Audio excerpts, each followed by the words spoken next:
Bom, microscopicamente falando, a gente precisa, né? O microscópio ele é um instrumento de extrema utilidade para a gente que trabalha com parasitologia, porque é com ele que eu vou conseguir identificar melhor as estruturas dos ovos, dos trofozoítos, dos oocistos, dos cistos, né? E até das microlarvas que eu estiver encontrando no material em análise. A microscopia é fundamental, tá? Sem ela é quase que impossível a gente liberar, quase que impossível não, é impossível liberar um laudo de parasitológico, tá? Eu não preciso, por exemplo, da microscopia para fazer pesquisa de sangue oculto nas fezes, né? Porque a gente até falou que tem os métodos imunológicos e tal. Mas para parasitológico, né? Parasitológico de fezes, eu preciso do microscópio. O ideal seria que a gente pudesse fazer pelo menos 3 testes simultâneos para liberar um laudo, né? Um laudo parasitológico. Mas na prática isso não acontece, tá? Até porque os laboratórios estão cada dia mais modernos. Estamos utilizando hoje métodos que diminuem o tempo de análise, né? Diminui a exposição do profissional ao material fecal.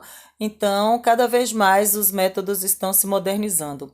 Então, a gente encontra aí métodos que vão se modernizando. Às vezes a técnica a base do método é o mesmo, né? Mas a técnica atual foi modificada para melhor, tá? Com esse intuito de preservar a saúde do profissional, de preservar, de evitar o contato maior tempo com as fezes, também na questão do paciente, porque antigamente o paciente coletava as fezes, colocava na geladeira para no outro dia levar para o laboratório. Então, hoje os coletores com formol, eles inibem esta ação. Então, o paciente hoje ele não precisa mais colocar as fezes na geladeira para conservar, porque o formol faz esta conservação.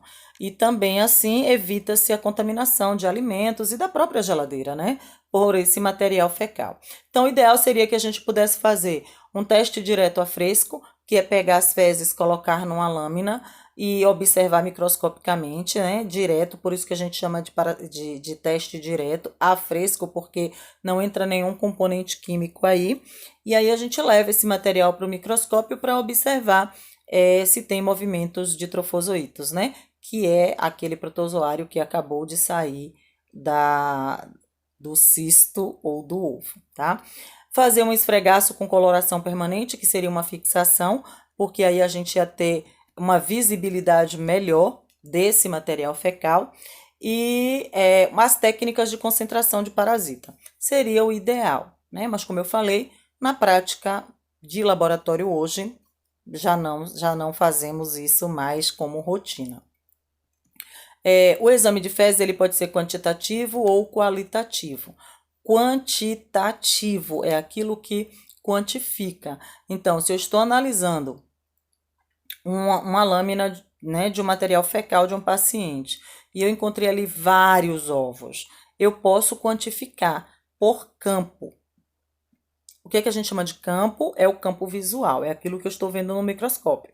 Eu olho no microscópio e eu vou ver lá um círculo onde eu estou fazendo a análise do meu material. Aí eu estou olhando ali, tá, encontrei 10 ovos de xistosoma, por exemplo.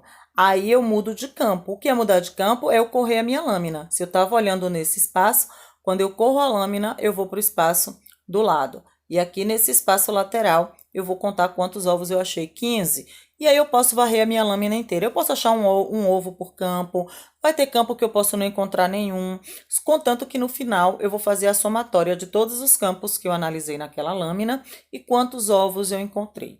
Se for material fixado, facilita, porque não tem mobilidade. Se eu estou avaliando, por exemplo, trofozoito, fica quase impossível fazer como é que diz, análise quantitativa, porque os trofozoítos eles se locomovem. Então eu estou em um campo, ele corre para o outro, eu estou no outro, ele corre para o outro. Eu não tenho como saber exatamente quantos trofozoítos eu encontrei naquela lâmina, tá? Porque eles são móveis. Paramécio faz isso, Giardia faz isso, né? Que estão se locomovendo, então não dá para quantificar. tá? Mas aí eu posso qualificar. Como é que eu qualifico? Encontrei ovos de xistosoma, encontrei cistos de ameba, encontrei trofozoítos de giardia, de tricomonas, pode acontecer, tá? Então, isso eu vou qualificar. Eu vou dizer quais foram os ovos, ou cistos, ou trofozoítos, ou cistos que eu encontrei naquele material. Então, quantificar é quantidade, dizer quantos de cada, e qualificar é dizer apenas quais foram os parasitas encontrados ali, né? Ou ovos, ou cistos, ou trofozoítos, de quais parasitas que eu encontrei.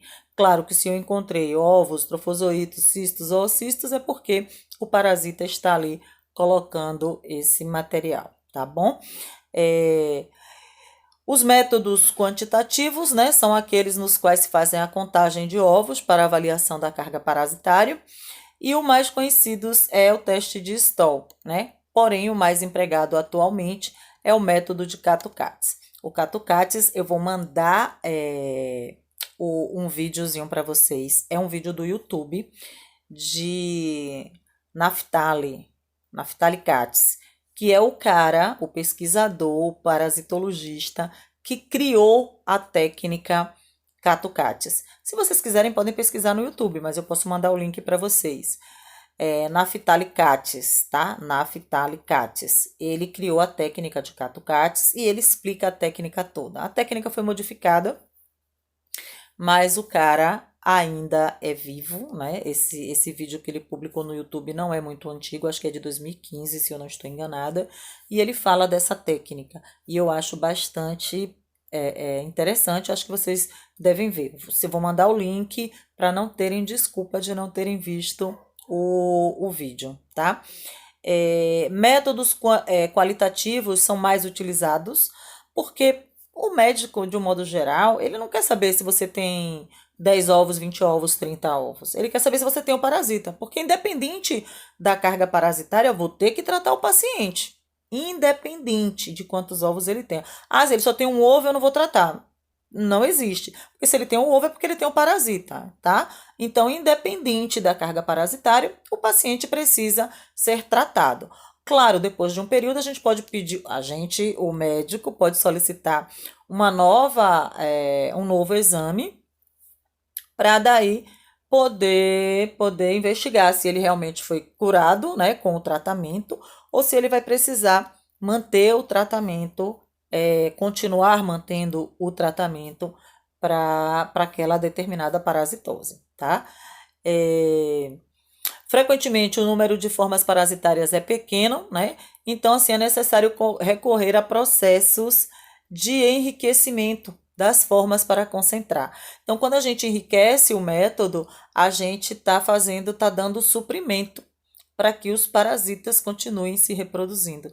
E aí a gente consegue ter uma visibilidade melhor, porque quanto mais parasita eu tenho, mais fácil eu os verei ali no meio do material fecal. Porque quando a gente quando a gente vai para a microscopia, a gente não encontra só parasita. A gente encontra os restos alimentares, fibras alimentares, muitas coisas dispersas ali no meio, vocês vão ver, com fé em Jesus, e aí vocês vão entender o que eu estou falando. Então, às vezes, no meio de todo aquele material que está disperso ali nas fezes, para você identificar um ovo, se você não tem um olho, né, clínico, como eu digo, se você não sabe o que você está procurando, você não encontra, tá? Porque aparecem bolhas de água parece que é um ovo, quando você vai olhar não é um ovo, é uma bolha de água que está no material. Às vezes é uma sujeirinha do próprio microscópio, da lâmina, e a gente acaba confundindo, tá? Leveduras, às vezes aparece levedura, a gente acha que é um parasita. Então, se você tem um olho bom, você está olhando ali, quanto mais limpo tiver o seu material, melhor vai ser a sua capacidade de encontrar esses ovos, né, esses cistos ou cistos trofozoítos aí no material fecal. Bom, aí a gente faz esses métodos de enriquecimento ou de concentração, né? A gente faz, por exemplo, sedimentação espontânea, que é o método de Hoffman, Pons, Janer, ou o método de Lutz. É o método mais comum hoje para quem trabalha com parasitologia ainda manual, tá? Então, esse método, a gente vai fazer a peneiragem, ou peneiração, como queiram, do material fecal numa gaze, com um cálice, tá? Eu vou botar uma figura na imagem na apostila de vocês. E aí você faz bota as fezes aqui na gaze, vai passar pela peneira, vai coar aqui as fezes. O fundo da peneira vai estar dentro da água, né? Porque eu vou encher o cálice até em cima e vou deixar o fundo da peneira dentro da água e vou lá diluir e vou esperar concentrar. Vou lavando toda vez que o sedimento se formar no fundo do cálice. Eu despejo o sobrenadante completo com água, fazendo isso até que a água se torne límpida e fique lá o resíduo no fundo do cálice, que é o resíduo que eu utilizarei para análise. Aí a gente tem o outro método, que é o método por centrifugação, que dá na mesma. A gente vai colocar os tubos, é chamado de método de Blagg ou Blagg, né? Esse método é chamado de MIF, né? MIF-C, método de HIT, coproteste. Lá no laboratório a gente usava o coproteste, né? E hoje a gente está usando um outro método que eu vou mostrar para vocês. Não vou mostrar, talvez não nesse vídeo, porque eu esqueci de trazer o coletor, eu não tenho em casa. Mas aí amanhã eu vou fazer um videozinho mostrando para vocês esse coletor, como é que ele funciona. Eu posso até mandar o vídeo institucional para vocês também, que vocês, eu acho que vai ficar melhor do que eu mostrar. Mas eu vou ver como é que eu faço. Mas eu acho que eu vou mandar o vídeo institucional para vocês. Então, esse método, a gente vai centrifugar as fezes no mesmo processo. O sobrenadante é o que a gente descarta, né? E o sedimento é o que a gente vai levar para análise, tá? Ou a gente pode analisar a parte superior se eu estiver buscando ovos leves, né? Aqueles ovos que flutuam, aqueles ovos que não ficam no sedimento. Por quê? Porque quando eu faço o método de Hofmann, que eu vou lavando a água, eu vou colocando água, derramo. Coloco, espero um pouco, derramo. Então, quando eu faço isso, os ovos leves que estão flutuando, que estão acima, né, na lâmina da água, que eu descarto a água do cálice, o sobrenadante, eu jogo esses ovos fora. Quando eu faço a técnica da centrifugação, eu posso usar o sobrenadante para análise, tá? Eu posso, mas por que eu não posso usar a água do cálice também? Eu posso, mas a via de regra é que no método de Hofmann a gente utilize o sedimento, tá? Na centrifugação, que aí tem um outro que é centrífugo flutuação, que é o método de Faust. Tá todo escritozinho aqui, tá? Eu tô olhando aqui do lado, pescando aqui da minha apostila para vocês, porque tá no meu computador.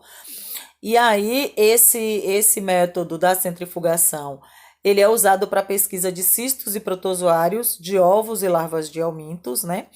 O método da flutuação, que é o método de Willis, ele é indicado para pesquisa de ovos leves, como é o caso do ancilóstomo, e a centrífugo flutuação, que é o método de Faust, ele é utilizado para pesquisas de oocistos e protozoários, né? Oocistos de protozoários e ovos que são mais leves, tá? Espera aí que eu volto.